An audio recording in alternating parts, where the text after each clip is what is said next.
Hello, guys. Mr. Post back again for Chapter 15, Section 2 of U.S. History. Let's get to it. I'm going to share my screen with you.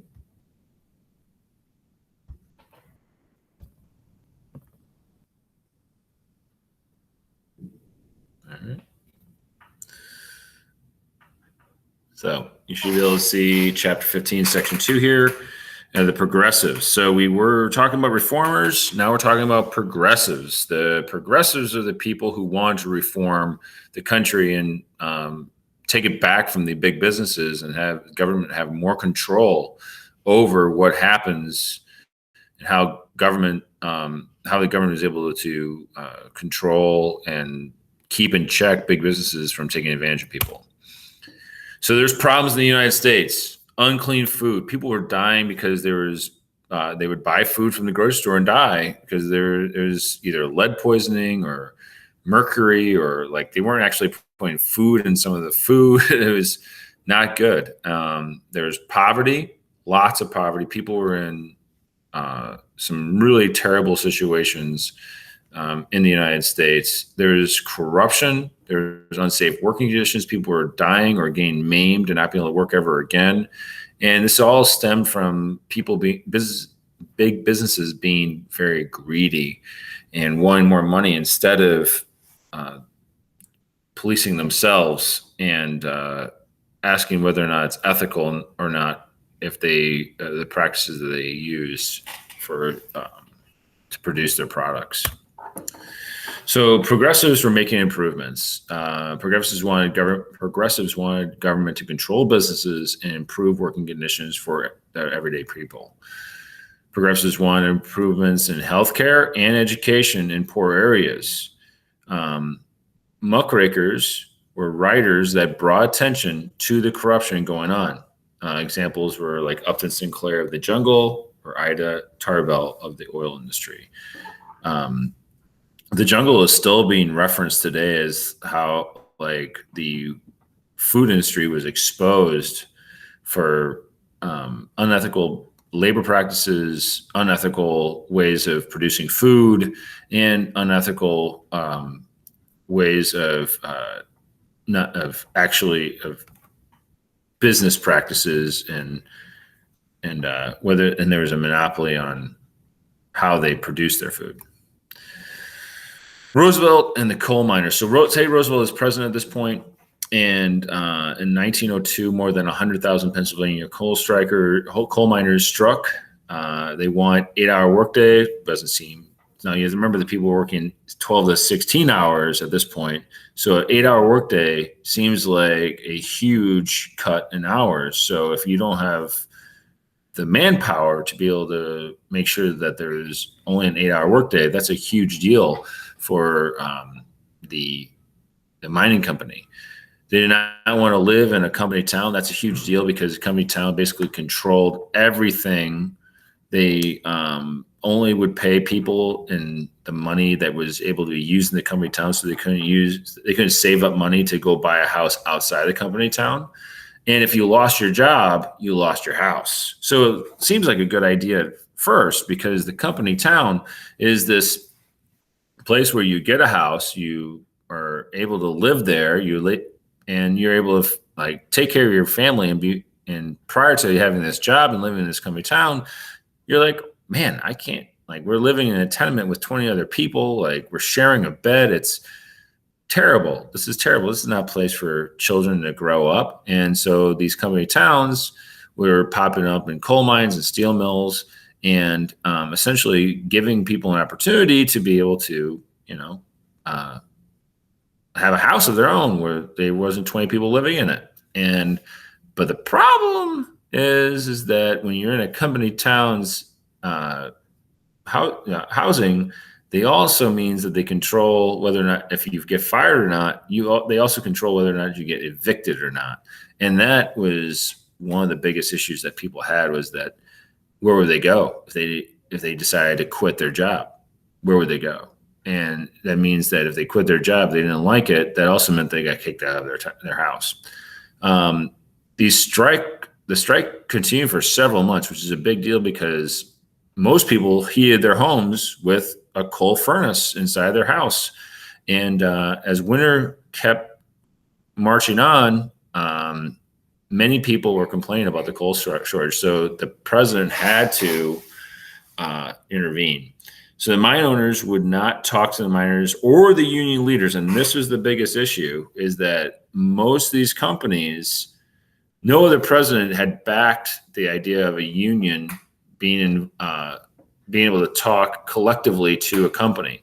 And Roosevelt said, no, if you don't talk to the union and you don't negotiate, we will send in U.S. troops and take over the mines with an executive order, which is under his authority if he believes it's a national security issue, meaning that people need to get coal for their homes to heat their home.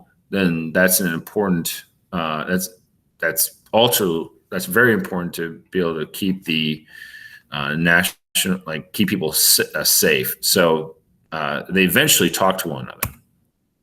So Teddy Roosevelt took it upon himself to start busting up trusts. And these trusts are giant corporations or groups of companies. And Roosevelt was against trusts. They forced small companies out of business. It was impossible to compete against a monopoly, because if they had controlled 80 or 90% of the market, they can drop their prices so low that you can never compete. So he took these trusts to court, and the trusts were ordered to be broken up into smaller companies. Roosevelt also passed laws such as officials could inspect meat packing plants, control the power of railroads, improve rundown areas of cities, and made manufacturing safer. These are all important things that no other president had done. And this is why Teddy Roosevelt is considered the modern day president, the model of a modern day president, because most of the presidents before him looked at the Constitution and said, hey, this is what it says I'm supposed to do, so that's what I'm going to do. I'm going to do whatever it says I can do.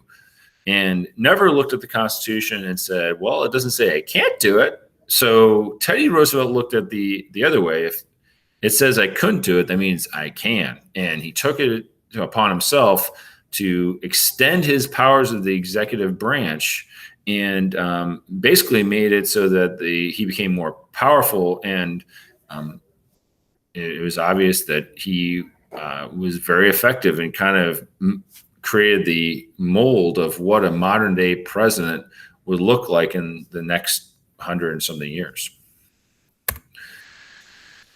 So Teddy Roosevelt was also a conservationist. So it meant they take care. He went out west to be a rancher when he was a young man. After his wife and mother had passed, he was in a deep depression. And one of the things that he subscribed to, one of his mantras that he loved to say, is take action, stay sane. Because he had a long line of people in his family that went insane, including his brother Kermit. Kermit was his brother, who was an alcoholic, who also was mentally unstable, and he eventually died after drinking a bunch of alcohol all day, and then going frantically running up and down the steps of his apartment in New York and it collapsing. The reason why I mention that is because there is a person that was affected by that became a pivotal part of our history, and that was Eleanor Roosevelt. She ended up marrying Franklin Roosevelt, who was the other side. Like, there's two Roosevelts in New York, and Eleanor was Teddy's niece, and Franklin was a third cousin, and they ended up getting married. The reason why this is important is because Teddy Roosevelt, after he left to go out west, he became a rancher, and he took action whenever he felt like he was in a funk or depressed. You would go on these trips, or he would go on these safaris, or he would go out in nature, and he realized that the only way that he could be a function in society, whenever he felt like he didn't feel like himself, he would go out in nature and kind of put the reset button. And he wanted that for the rest of America. So he looked around and he noticed that nature was shrinking in the East Coast and anything east of the Mississippi River. And so he decided to set up these national parks before, especially in out west, before men came out and destroyed them by drilling for oil or mining for coal or gold or putting railroads through them or putting factories on them. He made it so that you could not do that. He protected them with these national park and reserves so that you can still go and see what Teddy Roosevelt was looking at when 100 and something years ago. A great example is the Grand Canyon. It's one of the most, and that is still actually one of the, even though it's a protected area, that is one of those areas that they're fighting to protect every single day, and it's an uphill battle. All right, so that's the end of section 2 there, guys. So let me stop presenting here. We have one more section of notes that I'm going to record and post for you guys, but I want you to know about Teddy Roosevelt it's pivotal to understand his background and why he is the way he was. Remember that he was a very rich, wealthy person, so he didn't really take bribes. Like, bribes didn't work for him. He was very charismatic. People liked him. People followed him. And he also marched to a beat of a different drummer, meaning that he didn't just go along with things just because it was right. He thought because it was easy. He usually took on big challenges in his life, and that was important to remember about him. So I'm going to stop recording, and I will post this and also post the third section of notes as well.